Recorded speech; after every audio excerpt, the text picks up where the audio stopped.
ada Tuhan bersama-sama dengan kami di tempat ini Tuhan.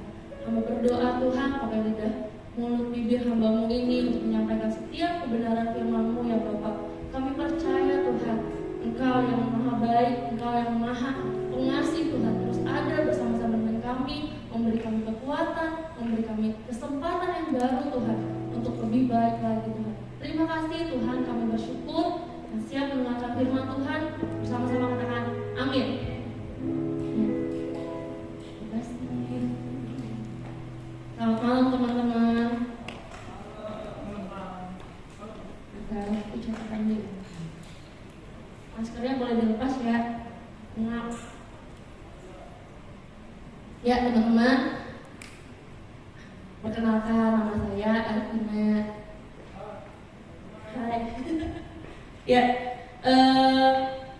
di sini saya baru apa ya? Baru lihat lagi teman-teman yang baru. Jadi salam kenal buat teman-teman yang baru.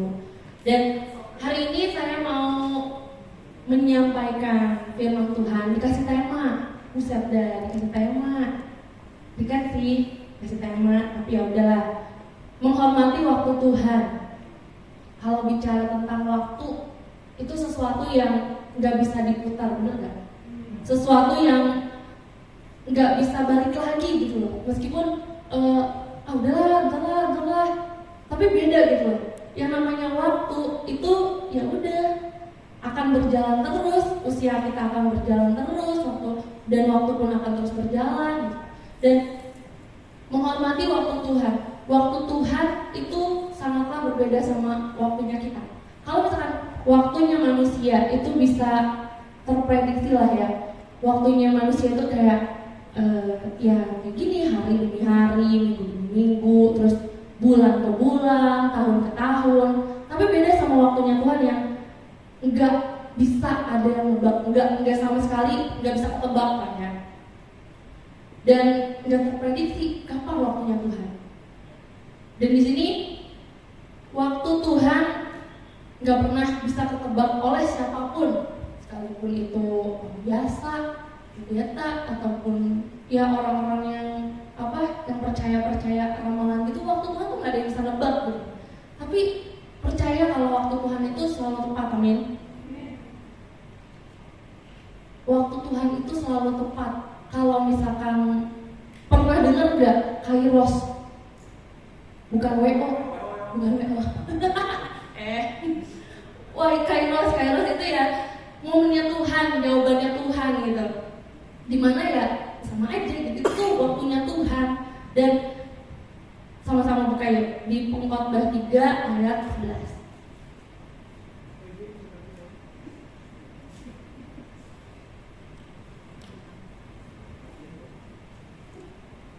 Yuk, Pengkhotbah 3 ayat 11 kita baca sama-sama ya.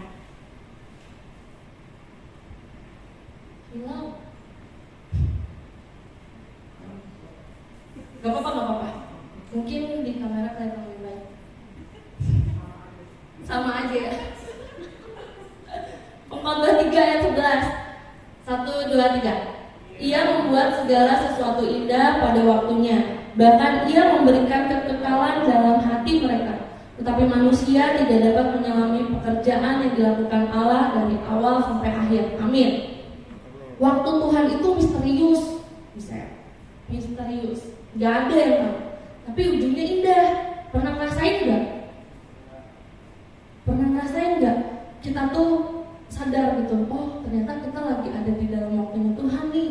Kayak misalnya gini, ini kita, terus di ujung tuh sesuatu yang benar-benar bagus gitu, cakep lah, indah, enak dilihat. Nah, di sepanjang jalan dari sini ke sana, itu tuh sesuatu yang nggak bisa kita tebak, entah itu nanti ada apa, jalanannya bagus atau enggak, nanjak apa enggak, turun apa enggak. Itu tuh nggak pernah kita tahu sebelum kita benar-benar makasih ya, sebelum kita benar-benar ngejalaninnya. Kalau misalkan kita cuma ngeliat, oh itu bagus ya, cuma di sini doang gitu, diem aja, nggak jalan ke sana, kita nggak akan tahu di perjalanan itu seperti apa, apakah seindah yang kelihatannya di ujung sana, apa justru sebaliknya. Tapi yang namanya waktunya Tuhan, waktu kita dalam proses waktunya Tuhan, kita tuh berjalan selangkah demi selangkah itu bersama-sama dengan Tuhan.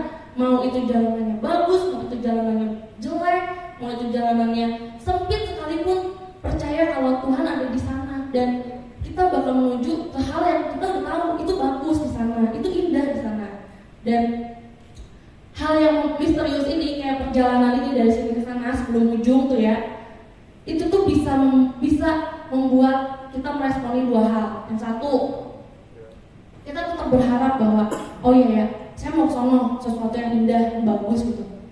Saya berharap waktu jalan ada harapan gitu. Oh iya, meskipun jalanannya jelek, saya percayalah Tuhan pasti tolong. Waktu jalanannya nanjak, aduh capek Tuhan, tapi percayalah kalau Tuhan tuh tetap menyertai gitu. Tapi ada juga satu respon yang bisa aja bikin kita kecewa. Tuhan, kayaknya di sana bagus deh, sana indah, tapi kok waktu kita jalannya kayaknya nggak seindah yang di ujung. Udah balik lagi, kayak membuat kita ragu gitu loh, buat semakin jalan ke depan, semakin apa ya, semakin jalan menuju hal yang indah gitu. Jadi membuat kita ragu karena perjalanan yang nggak bagus, nggak sesuai dengan harapan, membuat kita udah balik lagi udah nggak jadi udah nggak usah ikut Tuhan lah gitu kan, kecewa gitu. Tapi percaya deh, waktunya Tuhan itu kayak gini. Tuhan tuh ngasih visi, ngasih tujuan, tapi Tuhan nggak ngasih tahu waktunya tuh kapan. Kayak misalnya gini, nih siapa ya contohnya? Oh ya, David lah. Yang gampang itu.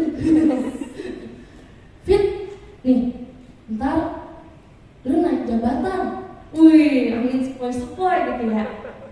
Nah, terus tujuannya tuh waktu David naik jabatan di kantornya, tujuannya itu ya ada tujuan Tuhan gitu loh. Mungkin buat jadi berkat buat yang lain, bisa ngajarin yang lain, orang-orang yang di bawahnya atau karyawan-karyawan lainnya, atau bisa membuka lowongan pekerjaan buat yang lain. Intinya jadi berkat lah. Itu visi-misinya Tuhan. Tapi kapan Tuhan? Nah itu waktunya Tuhan gitu loh. Nggak ada yang tahu. Bisa jadi nanti, bisa jadi nanti bertahun-tahun kemudian ataupun besok, kita nggak ada yang tahu. Itu namanya waktunya Tuhan. Dan Tuhan nggak pernah Tuhan nggak pernah ngasih tahu waktunya tuh kapan gitu loh. Itu waktunya Tuhan. Dan jangan sesekalipun kita mempercepat waktunya Tuhan. Biasanya hal-hal yang bikin kita mempercepat waktunya Tuhan itu hal-hal yang bikin kita nggak sabar gitu. Kayak ceritanya Abraham sama Sarai, ya enggak? Tuhan udah bilang, nih ya Sarai, sebelum Sarah ya, nih kamu teh bakal punya anak yang banyak, tapi udah tua, udah apa sih, mati head gitu ya, udah menopause lah, kok nggak dikasih anak. Nah si Sarah ini punya ide sendiri lah ya, ide sendirinya tuh yang mungkin si Abraham, yang Tuhan kan janji kita punya anak, siapa tahu punya anaknya tuh dari si Hagar, guntingnya ya, apa sih pembantunya gitulah ya. Siapa tahu emang Tuhan ngasih anak buat kita lewat orang lain. Ya udah sana gitulah. Terus terjadilah tuh si Hagar sama si Abraham, lahirlah siapa sih namanya? Ismail. Nah tiba-tiba jeng-jeng, ternyata itu bukan waktunya Tuhan gitu. Itu tuh memotong waktunya Tuhan, seperti seolah-olah kita tuh nggak percaya sama Tuhan tuh udah janji apa sama kita gitu loh. Padahal jelas-jelas Tuhan yang ngomong, Abraham, kamu bakal punya anak, kamu bakal punya banyak sekali anak. Di situ Sarah istrinya tuh benar-benar memotong apa yang jadi visi-misinya Tuhan dalam hidup mereka. Padahal kalau misalkan tetap percaya, beneran punya anak kan, sampai akhirnya waktu diketemuin lagi udah si Sarahnya menopause gitu ya. Terus kan malah si Hagarnya jadi ngerendahin si Sarah kan, karena lu mandul gitu lah. Karena orang-orang mandul bukan katanya sih, emang iya sih, orang-orang mandul pada waktu itu tuh bener dikucilkan gitu loh. Jadi yang tadinya si budak ini tuh jadi mengucilkan si majikannya. Nah, di situ si Sarai ya namanya dikatain gitu ya, pastilah ada sakit hatinya. Terus malah jadi apa ya? Malah jadi udah semakin tua gitu ya, malah jadi begini gitu loh. Tapi ada lagi yang datang sama si Abraham sampai dianya ketawa kan, si Saranya itu mana mungkin lah udah tua begini, terus nggak mungkin punya anak, udah menopause. Tapi namanya waktunya Tuhan itu berjalan di yang tidak mungkin, di hal yang paling mustahil sekalipun Tuhan buat, tau nggak? Buat apa? Buat membuktikan bahwa janji Tuhan itu selalu tepat. Tuhan tuh nggak pernah mengingkari janji. Dan ternyata benar kan? Si Sarah sama anaknya Ishak juga lahir dengan selamat, Sarahnya juga nggak mati pada saat melahirkan. Itu tuh sesuatu yang luar biasa. Padahal Tuhan udah kasih tahu visi misinya Tuhan lewat Abraham sama Sarai, tapi Sarai memotong apa yang jadi kehendaknya Tuhan, waktunya Tuhan. Nah, di sini yang udah berkeluarga, yang udah jadi seorang istri, ya jangan sampai gitu ya. Maksudnya gini, kenapa yang namanya istri itu disebut penolong gitu? Karena yang memang tugasnya begitu. Sekalinya kita punya ide yang sekalipun kayaknya cemerlang, tapi kalau itu bukan daripada Tuhan, itu akan menyesatkan ke rumah tangga kita gitu. Makanya namanya istri harus benar-benar ya jadi penopang. Ini kan banyak calon ibu-ibu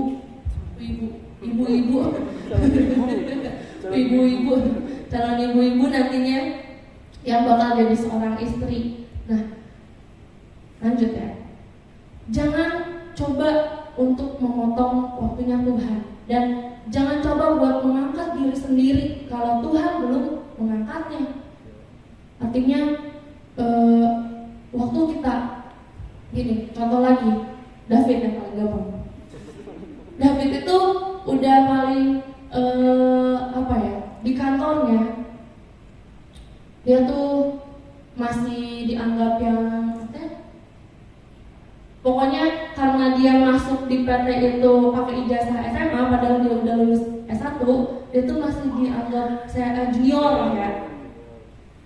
Jadi nggak bisa tuh stuck aja di situ gitu loh.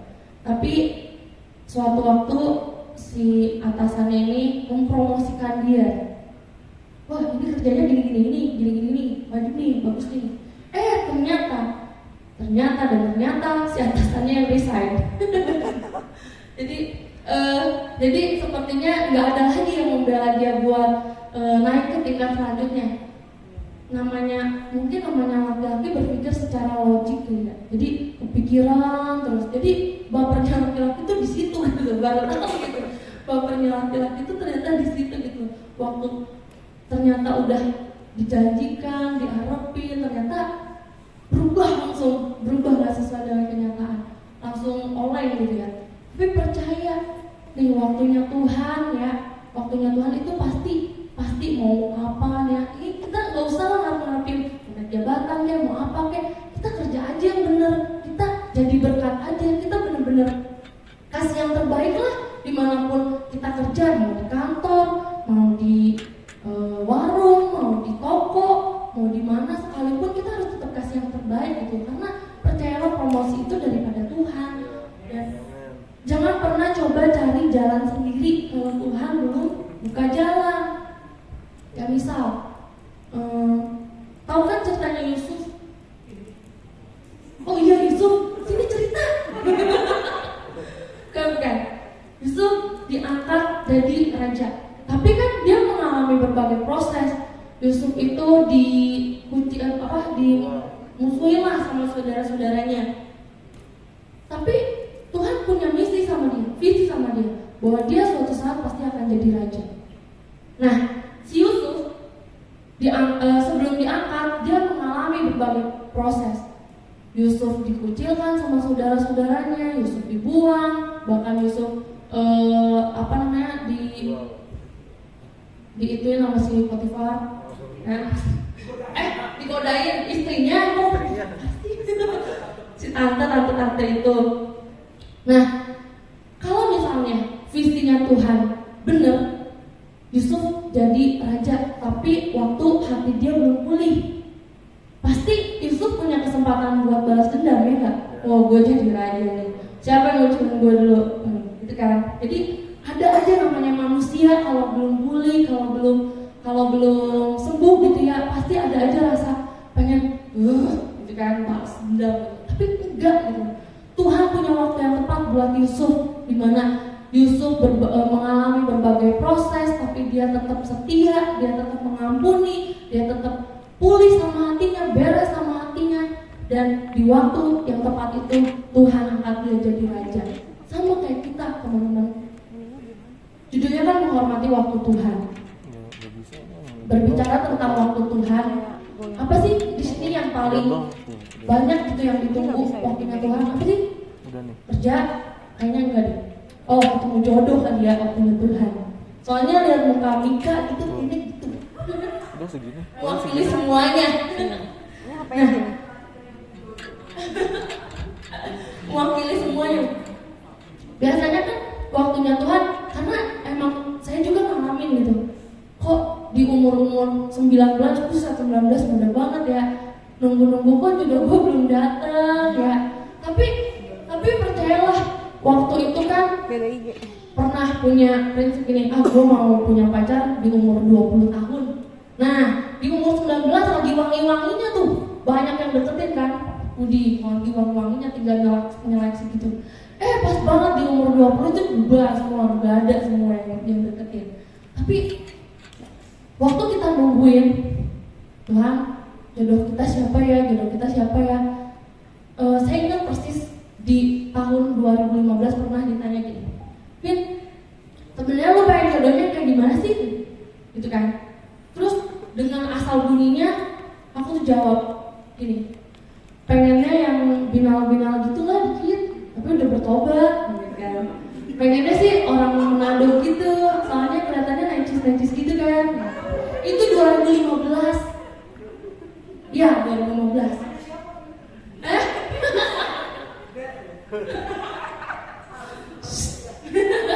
Terus udah gitu 2015 kan. Terus berapa sih kalau kita? Oh iya, 2018 jeng-jeng adalah tuh kucuk datang ke gereja cuma ceritanya kan. Belum tahu aja lu. Hanya dengerin dulu. Terus 2018 datang tuh. Wih, kayaknya enak dilihat ya. Wih, kan biasa gitu kan cewek-cewek. Wih. Nah, terus Tuhan kayaknya oke juga nih. Pas dilihat-lihat bener tuh orang Manado kan. Wih, masuk kategori gitu ya. Terus pas semakin kesini semakin dekat. Wah, Tuhan kok kayak semakin dekat ya? Cie gitu kan. Ternyata bener, baru tahu. Bener. Waktu itu kan bilang yang binal-binal dikit lah boleh asal udah bertobat gitu kan. Untung ditambahin kata asal udah bertobat gitu kan. Nah, 2018 mulai kenal, pacaran tuh, kenal gitu ya. Udah tahu kan busuk-busuknya, bau-baunya, udah tahu gitu loh. Pas deket-deket tuh 2020 ya, kita jadi sama-sama tahu, udah kenal. Oh iya, lu juga gini ya, gue juga dulu gitu tuh, gitu kan. Pokoknya pas saling pendekatan itu dimana masa kita benar-benar buka mata selebar-lebarnya. Namanya orang pacaran, namanya orang PDKT gitu ya, harus buka mata selebar-lebarnya. Kamu bisa terima nggak waktu pasangan kamu begini? Kamu bisa terima nggak waktu pacar kamu begini? Gitu. Waktu kita udah bisa, oh iya ya, gue bisa terima dia, karena dia juga terima gue. Jadi kita saling sama-sama bisa terima. Nah itu baru bikin komitmen. Kayak kemarin minggu lalu kan, cinta itu apa sih? Cinta itu komitmen, bukan perasaan. Jadi teman-teman yang masih perasaan yang kemudian mantepin lagi aja sekarang walaupun belum nikah gitu ya. Nah terus bener banget sih, dari asal bunyi itu Tuhan tuh denger loh. Makanya kita kalau misalkan ngomong berhati-hati. Dan puji Tuhan ya, sebinal-binalnya David waktu nyatain cinta dan benar-benar mau serius, dia tuh udah, puji Tuhan, udah bertobat kan. Haleluya. Ya, dan untung aja waktu 2015 saya tuh ngomongnya tuh udah bertobat. Coba kalau stop di yang binal-binal dikit, gawat itu gawat. Tapi puji Tuhan. Nah makanya buat teman-teman yang masih jomblo gitu ya, hati-hati dalam berkata-kata gitu. Ya sekarang ngatain aku pengen kayak punya cewek orang Korea gitu ya, tapi yang udah bertobat gitu. Ya siapa tahu Tuhan denger kan. Nah apa tuh? Nah menuju proses ke pendekatan, proses mau menikah itu pasti ada prosesnya. Di sini teman-teman yang udah nikah pasti pas mau nikah malah banyak ributnya daripada banyak romantisnya, benar nggak? Ya kan? Ya nggak sih? Salah nanya kok nikah. mau nanya ke Markus yang mana yang itu? Ya benar kan Gus? Semakin mau nikah semakin banyak ributnya. Ya benar nggak nih Indra? Ya kan? Semakin mau nikah semakin banyak ributnya, bukan semakin banyak mesranya. Semakin banyak ributnya. Tapi justru di situ kayak peringatan Tuhan terakhir. Bener nih lu mau lanjut, besok mau nikah nih, mau lanjut gak? Ya iyalah, dekor jadi DP, semuanya jadi DP.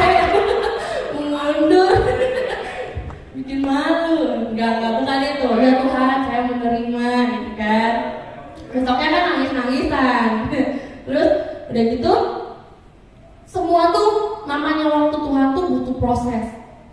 Kayak terlihatnya indah, kelihatannya emang bagus, tapi memang benar-benar tepat. Kayak Yusuf kan, emang benar-benar tepat waktu Tuhan angkat dia jadi raja, itu di waktu Tuhan yang tepat. Karena waktu dia jadi raja, dia nggak ada sama sekali benci sama saudara-saudaranya, dia nggak ada sama sekali balas dendam sama saudara-saudaranya yang udah ngebuang dia, malah dia rangkul, semakin rangkul gitu. Dan lihat catatan dulu ya. Nah, sama juga kayak kesaksian saya barusan gitu. Kalau misalnya waktu Tuhan itu, waktu benar-benar udah Tuhan punya, Tuhan punya visi misi, kamu bakal berkeluarga, itu bakal terjadi gitu. Dan jangan khawatir, dan malah jangan sampai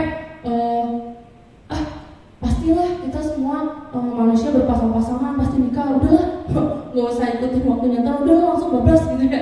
Gak bisa gitu loh, gak bisa dengan caranya kita, tapi gimana dengan caranya Tuhan. Coba waktu itu di tahun 2015 saya asal bunyi mau ini Tuhan kategorinya kayak gini-gini.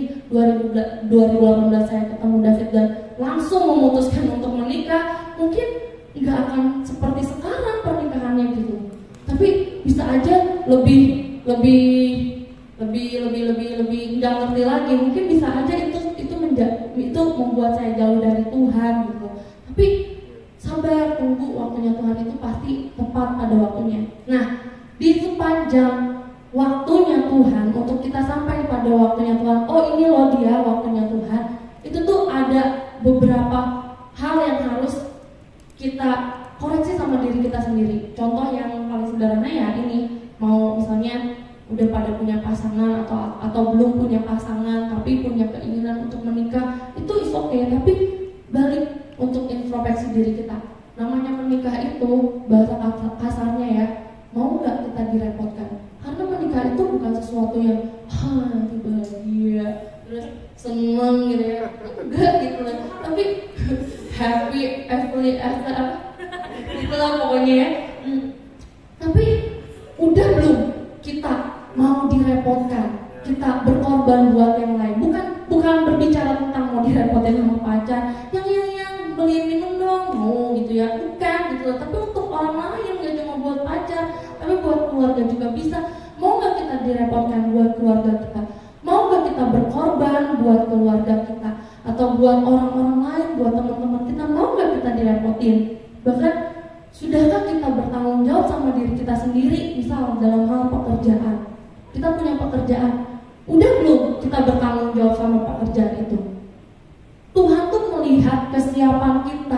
untuk memasuki jenjang pernikahan gitu ya, Tuhan tuh lihat dari hal-hal kecil itu. Kita udah siap belum ya? Vina udah siap belum ya buat dia nanti ngurusin suami, dia nanti punya anak ngurusin anak gitu. Udah siap belum ya? Mungkin di beberapa tahun yang sebelumnya Tuhan nggak kasih karena Tuhan tahu saya belum siap. Nah, Tuhan juga lihat ini orangnya bertanggung jawab gak ya? Ini si David nih udah bertanggung jawab belum ya dalam pekerjaannya? Kalau misalkan belum, Tuhan gak akan kasih dia keluarga yang baru, pasangan hidup, karena untuk dirinya sendiri aja dia belum bisa bertanggung jawab, apalagi untuk keluarganya gitu. Tapi Tuhan tahu di mana waktu yang tepat. Begitupun kita di sini. Yuk, daripada kita sibuk-sibuk nungguin siapa ya nanti jodoh gue, siapa ya ini, itu mah didoain aja, ngalir aja. Yang penting kita meningkatkan nilai hidup kita. Nilai hidup kita apa? Nilai hidup kita ya waktu kita hidup, waktu kita bekerja, melayani, kita udah kasih yang terbaik belum buat Tuhan gitu. Waktu Tuhan kasih yang terbaik, Tuhan pasti lihat kok. Oh iya, dia udah siap. Oh iya, ini belum siap. Ntar dulu, tunggu dulu. Oh iya, ini. Karena Tuhan punya caranya sendiri untuk untuk menggenapi setiap visi misinya Tuhan dalam hidup kita. Dan waktu tadi saya bilang, waktu kita lagi deket sama orang, lagi PDKT, atau waktu kita punya pasangan lagi pacaran, buka mata yang selebar-lebarnya. Jangan sampai waktu kita pacaran iya manis-manis aja, terus manis aja sampai diabetes kan. Tapi sampai pada waktunya nikah, ya ampun, kok lu gini banget ya gitu loh. Jadi kaget gitu loh. Tapi waktu kita lagi deket sama orang, kita sama-sama saling share, oh iya, dulu aku gini loh, dulu aku gitu loh, lu mau gak terima gue padanya, gue gini loh, lu bisa gak terima kejelekan gue gitu ya. Kayak sebelumnya tuh David tuh tahu gak sih kamu kalau aku dulunya gak bisa bangun pagi gitu ya. Nah sampai sekarang tuh ke bawah gitu, pasti yang bangun pagi ya dia duluan. Harusnya kan kalau di film-film gitu ya, yang bangun pagi tuh istri duluan kan. Katanya kalau nggak istri duluan nanti rezekinya dipatok ayam gitu kan. Terus tapi ya kamu mau nggak? Aku tuh nggak bisa bangun pagi gitu. Tapi ya udah, itu jangan sampai hal sekecil itu bisa merusak rumah tangga kalian gitu loh. Jangan sampai hal-hal yang kecil kayaknya sepele gitu ya, nggak diomongin baik-baik, nggak sama-sama saling terbuka, itu tuh bisa merusak kedepannya gitu. Tapi kalau misalkan oh iya gue maklum lah ya gini. Tapi kalau waktu kita bisa terima, ya udah kita malah lebih enjoy gitu. Oh udah nggak apa-apa, ya nggak apa-apa. Jangan juga ya, sadar juga ya. Nah, waktu menikah ya tutup mata serapet-rapetnya. Saya orang yang nggak bisa bangun pagi, ya paling David tiap bangun tutup mata serapet-rapet. Karena dia kan nggak bisa bangun pagi gitu ya. Tapi ya udah gitu loh. Tapi ya memang harus begitu, karena waktu sudah menikah itu adalah pasangan yang dari Tuhan yang benar-benar kita pilih yang paling baik. Karena pasangan itu bukan langsung Tuhan yang kasih juga gitu. Enggak, kita yang pilih. Kita mau yang seperti apa, kita yang mau bawa apalagi terutama buat cewek-cewek ya. Kita mau pasangan kita seperti apa, kita mau dia nanti bagaimana membina kita harus bisa pintar gitu, lebih pintar sedikit dari cowok milih cewek. Kita harus bisa oh iya, jadi kalau gue pilih dia, hidup gue gimana ya, hidup gue begini gak ya, gue lebih jauh dari Tuhan apa makin dekat sama Tuhan nih. Bisa jadi gitu, bisa jadi si yang tadinya ceweknya nggak deket sama Tuhan, tapi pas menikah ceweknya jadi lebih dekat sama Tuhan karena cowoknya kemana-mana. Jadi dia bersyukur, jadi Tuhan tolong suami saya jadi lebih dekat sama Tuhan gitu. Bisa jadi gitu loh, karena semua waktunya Tuhan.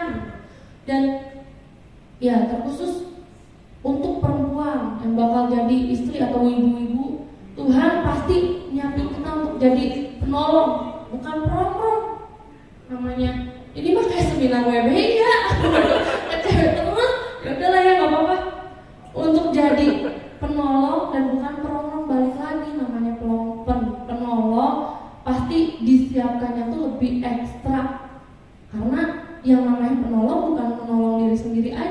harus bisa menolong suami, membuat keputusan, harus tepat, harus benar-benar yakin, harus tahu Tuhan mau ngomong apa. Dan menghormati waktunya Tuhan. Menghormati waktunya Tuhan itu sama aja kayak kita taat. Kayak tadi kita taat di sono hal yang udah Tuhan kasih tahu, di sono hal yang bagus tuh, hal yang indah, mau nggak jalan. Nah, waktu kita jalan, kita mau nggak taat. Disitulah kita menghormati waktunya Tuhan sampai benar-benar iya nih, aku tuh mau kasih ini loh buat kamu, sampai kita ngerti sendiri. Karena waktunya Tuhan benar-benar nggak bisa ditebak dan nggak bisa Tuhan tuh sebenarnya maunya apa sih, nggak gitu. Waktu kita sampai, kita baru sadar, oh ternyata ini maksudnya Tuhan. Kenapa waktu itu aku gagal nikah? Ternyata ini waktunya Tuhan. Kenapa sampai sekarang aku belum punya anak? Ternyata ini waktunya Tuhan. Ternyata ini maksudnya Tuhan. Kenapa secepat ini sih Tuhan, dari nikah langsung punya anak kayak nggak ada bulan madunya gitu? Ternyata ini waktunya Tuhan. Semua waktunya Tuhan. Asal kita percaya, asal kita mau taat sama prosesnya, asal kita mau terus berharap sama Tuhan. Itu aja sih. Terima kasih. Doa dulu ya. Yuk doa dulu yuk. Tuhan, terima kasih, kami mengucap syukur buat malam ini ya Bapak. Kami semakin mau lebih lagi di dalam Tuhan, mau lebih lagi menghormati setiap waktu, bahkan kesempatan yang Tuhan kasih buat setiap kami. Tuhan, kami juga berdoa buat pembina kami di tempat ini, buat Yosua, buat Hilas. Tuhan pakai mereka lebih lagi, keluarganya, jadi berkat Tuhan, membawa setiap anak-anak rohaninya di tempat ini untuk semakin lagi dekat sama Tuhan. Kami juga berdoa Tuhan buat teman-teman kami yang sedang bergumul, yang sedang merindukan apapun itu Tuhan. Kami percaya cepat atau lambat Tuhan pasti kasih waktunya Tuhan buat mereka, sampai mereka sadar waktu